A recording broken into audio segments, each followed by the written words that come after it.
જય શ્રી કૃષ્ણ મિત્રો, હું છું દીપ્તિ. દીપ્તિ's રસોઈ ગુજરાતીમાં આપ સૌનું સ્વાગત છે. આજે છે નવરાત્રિનો ચોથો દિવસ. ચોથા નોરતે માતાજીનો પ્રસાદ હોય છે ડ્રાયફ્રૂટવાળી ખીર. હવે ખીર ચોખાની બનાવીએ તો એ ઉપવાસમાં ન ખવાય, એટલે મેં આજે સામાની ખીર બનાવી છે. સામો કે મોરૈયો જે તમે કહેતા હો એ. ખીર એકદમ સરસ બની છે. પ્રસાદ હંમેશા સરસ જ બને. ઉપર ખૂબ બધા ડ્રાયફ્રૂટ નાખ્યા છે. કેવી રીતે બનાવી? બહુ જ ઝડપથી બની જાય છે. બસ વિડીયો જોશો ને આખો એટલે તમને ખ્યાલ આવશે કે મેં આ કેવી રીતે બનાવી. તમે જોજો મિત્રો, પ્રસાદ બનાવવાનો આનંદ જ અલગ હોય છે. તમે રેગ્યુલર રવાનો શીરો બનાવો અને સત્યનારાયણનો શીરો બનાવો પ્રસાદ માટે, ટેસ્ટમાં તમને ડિફરન્સ દેખાશે જ. પ્રસાદનો શીરો એકદમ જે એની મીઠાશ હોય ને એકદમ અલગ જ હોય. એ રીતે કોઈ પણ પ્રસાદ બનાવો ને એટલે મનમાં ભાવ બહુ સારા હોય અને એટલે પ્રસાદ મીઠો, અલગ મીઠો લાગે તમે. તો ચાલો બનાવવાનું શરૂ કરીએ. સામો છે ને મેં 2 કલાક પહેલાં પલાળી દીધો હતો. હવે અહીંયા એક કઢાઈ લઈ લીધી છે. એમાં હું 500 ml દૂધ છે, અડધો લીટર મેં દૂધ લીધું છે. ફૂલ ફેટ મિલ્ક લીધું છે. ઘરમાં જે આપણે ગરમ કરીને રાખ્યું હોય એ જ દૂધ છે. એને ઉકાળવાનું હું શરૂ કરીશ. સતત હલાવતા રહીશું એટલે નીચે બેસે નહીં. હવે એમાં જે આપણે ઉપર મલાઈ જામી હોય ને એ પણ હું એમાં નાખી દઈશ.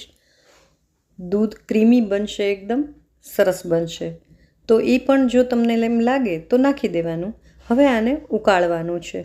બસ બહુ ઉકાળવાની જરૂર નથી, કારણ કે આપણે ખીર બનાવીએ છીએ. તો સામો જે મેં પલાળીને રાખ્યો છે ને એ મેં નાખી દીધો છે. હવે મેં લગભગ 1/4 કપથી પણ ઓછો સામો નાખ્યો છે. પલાળીને રાખ્યો તો, કારણ કે બહુ ઓછી ક્વોન્ટિટી, અડધા લીટરમાં તમે આટલો સામો નાખો ને તો એ સરસ ખીર થઈ જાય. હવે એને ઉકાળવાનો છે. સામો બાફે ને ત્યાં સુધી આપણે આ દૂધને ઉકાળશું.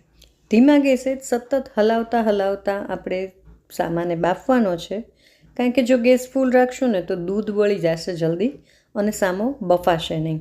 એટલે આપણે ધીમા તાપે એને ઉકાળે રાખીએ. લગભગ 10-1 મિનિટ જેટલું ઉકાળશું ને ત્યાં સામો બાફી જશે. હવે આ દૂધ ઉકળે છે ને ત્યારે જ આપણે થોડું કેસર એમાં નાખી દઈશું. મેં લગભગ 10થી 12 તાતણા જેટલું કેસર નાખ્યું છે. કેસરથી એની ફ્લેવર બેસી જશે અને થોડોક કલર, જો કે બહુ કલરમાં ડિફરન્સ નહીં આવે છતાં પણ થોડીક ફ્લેવર બેસશે અને થોડો મસ્તો કલર આવશે. તો એ ઉકળતું હોય ત્યારે જ નાખી દેવાય. એમ ન કરવું અને સાઈડમાં થોડાક દૂધમાં કેસરને પલાળીને નાખવું હોય તો એ રીતે પણ નાખી શકાય.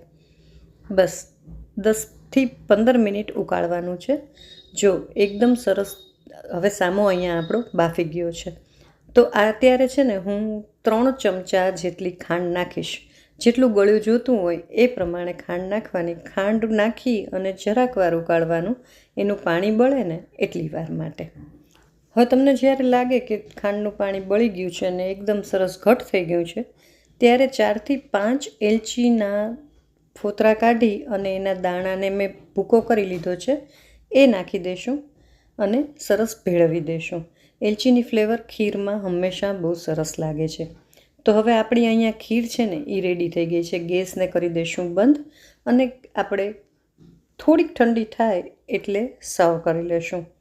ઉપરથી નાખશું બદામ, પિસ્તા અને કાજુની કતરણ. મેં એકદમ પાતળી પાતળી કરી નાખી છે અને એ ઉપરથી નાખી છે. થોડુંક જ ઠંડુ કર્યું છે, બહુ ઠંડુ નથી કર્યું. તો ચોથા નવરાત્રિએ માતાજીને પ્રસાદમાં ધરવાની ડ્રાયફ્રૂટવાળી ખીર કેવી લાગી એ મને કમેન્ટ કરીને જરૂરથી જણાવશો. વિડીયો ગમ્યો હોય ને તો લાઈક અને શેર જરૂર કરજો. તમારે ફક્ત એટલું જ કરવાનું છે.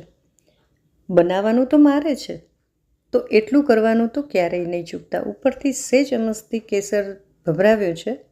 બહુ જ સરસ આપણી એકદમ સ્વાદિષ્ટ એવી માતાજીનો પ્રસાદ રેડી થઈ ગયો છે. મિત્રો, ઉપવાસ અને એકટાણામાં ખાઈ શકાય ને એવો જ પ્રસાદ હું રોજ બનાવું છું. જરૂરથી બનાવશો, બહુ જ સરસ થાય છે. તો બસ આજના વિડીયોમાં ફક્ત આટલું જ. ફરી મળીશું નવા સબ્જેક્ટ સાથે નવા વિડીયોમાં. ત્યાં સુધી જય જય અંબે, જય મા.